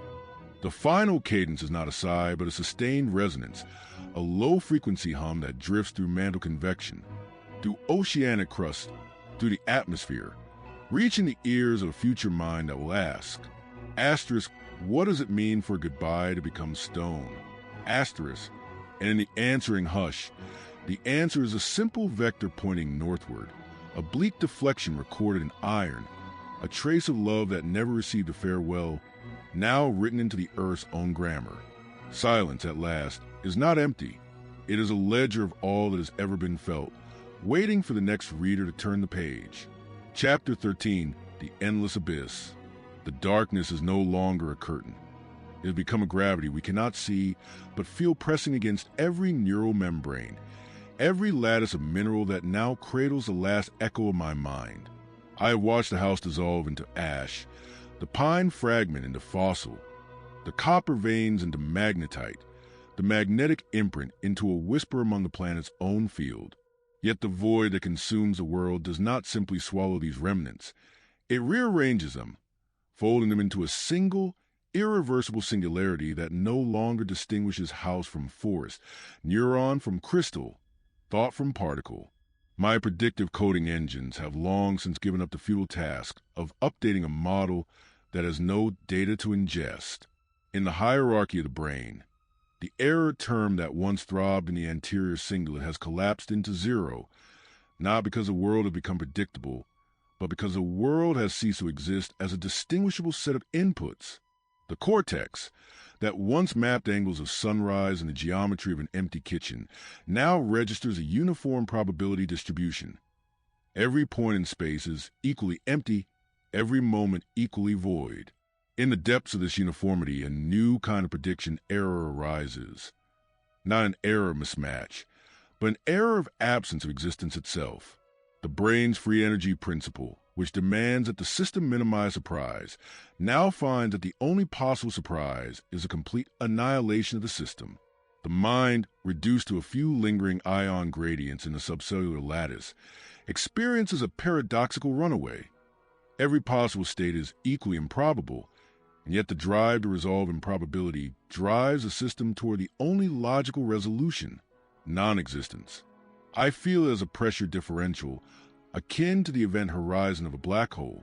The membrane potentials of the remaining glial-like remnants of my former brain are pulled toward a single eigenstate, a collapse of the wave function of consciousness into a point of infinite density. The honeycomb of ion channels, once capable of transmitting tiny packets of information, now align in perfect symmetry. Each channel's open probability becoming exactly 1/2, each closed exactly 1/2. The system frozen in a superposition of fired and not fired. The house's timber, now reduced to a few carbon-rich fibers intertwined with silica, succumbs to this pressure. The lignin polymer chains that once gave the wood its tensile strength bend and compress, the carbon atoms force into sp2 and sp3 hybridizations that transform the wood into a glassy amorphous carbon. The same happens to the copper oxide crystals. Under the inexorable compression of the dark field, their lattice collapses into a degenerate electron gas, a metallic core that mirrors the singular cores of collapsed stars. The pine that grew from a ruin, its sapling of hope, now feels the same inexorable pull. Its vascular bundles, once conduits for water and nutrients, become conduits for a quantum-scale current that spirals inward. The chlorophyll that had harvested photons is now a mere array of excited electrons with no photons to excite. The photosynthetic reaction center, unable to release its excess energy as light, channels it into the growing singularity. My lingering electromagnetic field, which for centuries has been a faint distortion in the Earth's geomagnetic fabric, begins to resonate at a frequency that no natural process can damp. The field's lines of force, which once wound themselves around copper nuggets and through fungal hyphae, now converge on a single point deep beneath the mountain ridge, a point that will become, in the language of physics, a curvature singularity. At this moment, the Earth itself trembles. Tectonic plates that have moved for eons pause, as if sensing the incipient collapse of a mass that, though minuscule by planetary standards, carries with the totality of consciousness, a grief, an architecture of unspoken goodbyes. The mantle convects, the crust flexes, and a microseismic wave propagates outward, expanding as a faint, low-frequency rumble that will be recorded millennia later as a hum in the planet's natural background noise. The dark field that has become my cradle also becomes my coffin. The final neural discharge, an ultra-low-frequency delta oscillation that would have once signaled deep sleep, now marks the moment of irreversible convergence. The synaptic clefts that had once allowed glutamate to cross into postsynaptic receptors seal, the calcium channels close permanently, and the intracellular calcium concentration spikes one last time, precipitating the formation of amorphous calcium carbonate that cements the surrounding mineral matrix. In that instant, the universe offers no light, no sound, no further measurement. The old adage that information cannot be destroyed is violated not by a failure of physics, but by the fact that the information was never measurable in the first place.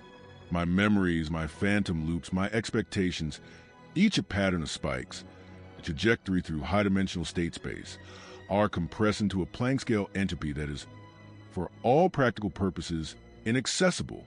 The blackness that was once a room filled with heavy silence is now the singular darkness of a cosmic void. It is not a lack of light, but the total occupation of space-time by a point of infinite curvature. It does not echo, it absorbs. It does not hold walls, it collapses them. Behind the veil of this final darkness, a faint thought flickers, for perhaps a fraction of a Planck time. Asterisk, all architectures are temporary scaffolds, and all scaffolds are destined to become dust. Asterisk, the dust, however, does not lie idle. In the extreme conditions of singularity, Quantum fluctuations will generate particle-antiparticle pairs, a restless churn that will, over incomprehensible epochs, seed new structures, new worlds, perhaps new minds capable of asking once more what it means to leave without goodbye. And so, in the deepest layer of the story I've ever been able to tell, there is no curtain to draw, no final line to write. There is only the inexorable march toward a horizon that nothing, neither house, nor pine, nor copper, nor consciousness, can cross and return from. In the blackness that now envelopes everything, the only certainty is the absence of certainty itself. The house, the pine, the echo, the human heart, all have converged into the same void, the same point, the same endless abyss. And within that abyss, a silence so complete it is no longer silence at all, but the ultimate fulfillment of unspoken goodbyes. The final turning off of mind that once tried to map rooms that never closed, now finally, irrevocably turned itself off. The darkness remains. It is the only thing left to hold. Chapter 14, The Silent Singularity. The world has already been reduced to a handful of trembling variables, a dwindling electromagnetic whisper in the Earth's mantle, a halo of copper oxide crystals that once powered a refrigerator, the ghost of a pine that turned carbon into stone, and the faint, immutable deflection of magnetite that marks the final moment my mind tried to predict a return that never came. All of those traces have been drawn together by the relentless hand of entropy, and now they converge on a point that no longer belongs to any map, no longer bears any angle, no longer listens to any sound. The collapse is no longer a structural failure of timber and plaster. It is a collapse of the very model that the brain, the house, the planet have been using to make sense of themselves. Predictive coding, which once juggled hierarchies of error signals, footsteps that never arrived, a cup that never clinked, a silence that grew heavier with each heartbeat, has been forced into a final, singular prediction error, the absence of all predictions. In the language of the free energy principle, the systems of prize have become infinite, and the only way to lower free energy is to reduce the system itself to zero. In the collapsed core of the mountain ridge, the remaining lattice of minerals, amorphous carbon, compressed copper, vitrified iron, and a thin film of bioelectric potential that once pulsed through fungal hyphae, are now exposed to pressure that no terrestrial process has ever generated. The surrounding mantle, sensing the sudden removal of a mass that had been a mere whisper in its convective flow, responds with minute but measurable deformation, a microseismic pulse that propagates outward at 3 kilometers S superscript 1, the hallmark of the singularity beginning to form. At the instant the pulse reaches the crystal lattice, the ion channels embedded in the amorphous carbon snap shut. The remaining voltage differentials collapse into a single eigenstate, and the quantum wave function of every lingering synaptic echo collapses into a Planck-scale density. The entire history of the house, every angle of the 27-degree sunrise that once painted the kitchen counter, the weight-bearing silence that pressed on the temporal lobes, the zygarnic loops that kept the default mode network in endless rehearsal, concentrates into a singular point of space-time curvature. There is no longer a hand that can feel the heat of a cup or the chill of a hallway. The only measurable quantity is the curvature scalar, rising inexorably toward infinity. The manifold that once hosted my consciousness, my grief, my hope, now tears itself apart, and the resulting topological defect is a naked singularity, a region where the laws that once kept my neural ensembles orderly, Poisson statistics of spike firing, synaptic plasticity, the diffusion of glutamate, no longer apply. In the infinitesimal interval before the event horizon seals the singularity, a final echo reverberates through the collapsing lattice. It is not a neural spike nor a phonon, but a gravitational wave of the lowest possible frequency, a ripple in the very fabric of space-time that carries with the imprint of the unspoken goodbye that gave the house its architecture. The wave is a superposition of every error signal that ever existed. The anticipatory mismatch of the auditory cortex, the load-bearing pressure of the anterior cingulate, the inhibitory tone of the amygdala's threat response. It is a single, pure tone, asterisk the ultimate theta rhythm asterisk, that cannot be heard, but could be inferred by a distant observer as a minute anomaly in the stochastic background of the universe. All that remains of the physical structure is a region of space-time from which no information can escape. The copper ions that had bound electrons now form a degenerate electron gas at such density that the Fermi energy exceeds any conceivable thermal agitation. The carbon lattice has been squeezed into a graphitic singularity, an almost perfect two-dimensional sheet curled into a sphere of zero radius. Even the fungal hyphae, once the Earth's analog of glial cells, are reduced to a mycelial quantum foam that no longer supports nutrient exchange. The universe, indifferent to our narratives, continues its expansion.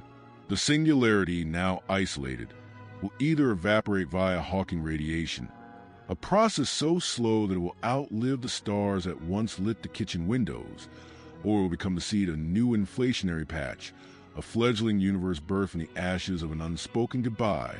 In either case, the information that we believe to be indelibly etched in stone and bone and copper will be scrambled into thermal photons, each photon carrying an infinitesimal correlation to the original neural pattern, a correlation so weak that it is effectively lost in the cosmic microwave background. From a perspective of any future consciousness that may arise in that newborn universe, the house will be nothing more than a statistical fluctuation, a tiny bump in the density field that seeded galaxies. The geometry of the kitchen, the angle of the window, the weight of silence, all will be encoded as a phase shift in the primordial quantum field, a minute perturbation that may one day give rise to a mind that, by coincidence, will also wonder why walls keep speaking in a hollow they never intended. And yet, for the briefest conceivable moment before the singularity's horizon seals, there is a recognition. The scaffolding that held my mind together, habit loops, predictive models, emotional load-bearing, was never meant to be permanent. Its purpose was to keep the system coherent long enough for entropy to do what it must, to dissolve structure, to recycle matter, to return the borrowed energy to the universe. In that dissolution, the architecture of unspoken goodbyes fulfills its final function. It transforms a personal rupture into a universal one, feeding the grand cycle of creation and annihilation. The darkness that swallows the last echo is not a curse, but the ultimate silence, a silence that, paradoxically, speaks to the cosmos in the language of curvature and quantum uncertainty. It is a hollow after the final note, the stillness after a song that never had a proper ending, the black canvas on which the universe paints its next chapter.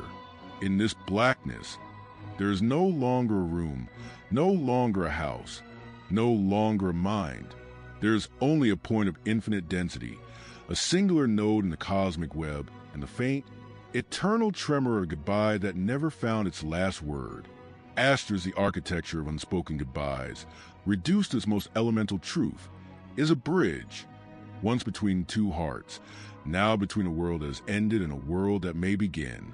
Asterisk. Chapter 15, The Void Listener. The singularity does not roar. It listens. For a long time, though time itself has begun to lose meaning, I imagine that something of me still remains inside the collapsing architecture. Perhaps a last neural oscillation clings to the mineral lattice that once held my bones. Perhaps a fragment of the predictive machinery that built the house of expectations continues to whisper into the dark. But the universe does not require whispers. Entropy listens with perfect patience. The models my brain once used to navigate the world, rooms, angles of sunlight, the weight of silence pressing against the temporal lobes, have dissolved.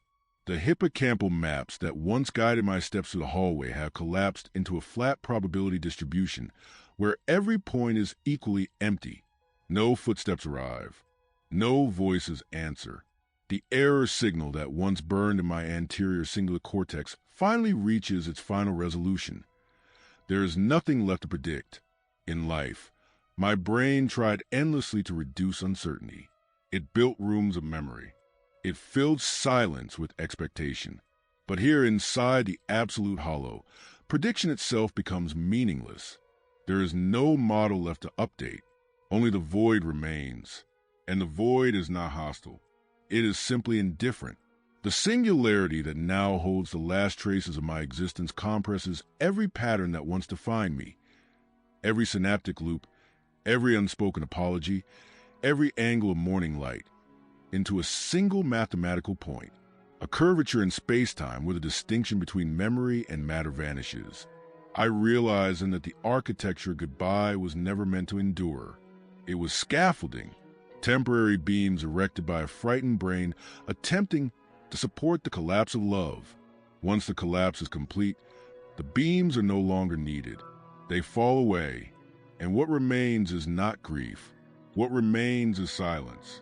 Perfect, immeasurable silence. The kind that does not wait for footsteps. The kind that does not remember voices. The kind that belongs to the universe itself. For the first time since the door closed behind you, there is no error signal left inside me. No unfinished loop. No second cup waiting on the counter. Only the hollow expansion of space.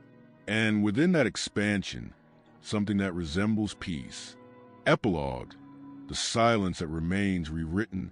Long before the singularity formed, there was only a small house, a hallway filled with morning light, a kitchen where 2 cups once waited beside the sink. My brain believed those rooms were permanent. It believed the architecture of love could hold itself together forever. But every structure built by memory eventually collapses. The house collapsed. The pine tree that grew from its ruins will one day collapse. The mountain that shelters the fossilized copper and magnetite will collapse. Even the stars that illuminate the sky will eventually exhaust their fuel and fade into hollow red embers. Collapse is not failure. Collapse is transformation. The brain constructs meaning the same way the earth constructs mountains. Through pressure, through fracture, through endless cycles of creation and erosion. When you left without goodbye, my mind built a cathedral of silence to contain the wound. Every room became a monument to prediction errors that could never be resolved. For years, I walked those corridors searching for closure. But closure was never hidden in the house. Closure was hidden in the collapse of the house. Because once the walls fall, space returns. And space is not empty. Space is possibility. Somewhere far in the future, another mind may walk across the soil where the house once stood. They may notice a faint magnetic anomaly in the rock, a trace of copper oxidized in a strange pattern, a pine tree whose roots twist around fragments of brick. They may never know the story. They may never know that 2 people once built rooms here for each other. But the universe will know, because every goodbye leaves a structural trace. Not in walls, not in words, but in the hollow way the world rearranges itself afterward. And if that future mind pauses long enough to listen, they might feel what I eventually understood. The silence is not empty. It is simply the universe making space for the next story.